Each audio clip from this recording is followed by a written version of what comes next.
Are you planning to delete your Google account? In this video, I'll show you the complete step-by-step process using the Google app in 2026. Make sure you watch until the end, because once you delete your account, your data may be permanently removed. Let's get started. Before you continue, here's something very important.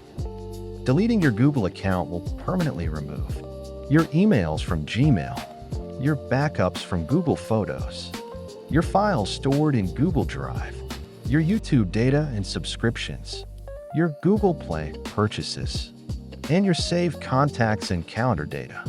This action cannot be undone, so make sure you've backed up everything important before moving forward. Now let's begin. First, open the Google app on your phone. Make sure you're signed into the account you want to delete. In the top right corner, tap on your profile picture. This will open your account menu. From the menu, tap on Manage your Google account. This will take you to your account dashboard.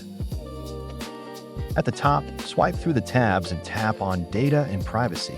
This section controls your account data and deletion options. Scroll down until you see the More Options section. Keep scrolling carefully. It's near the bottom.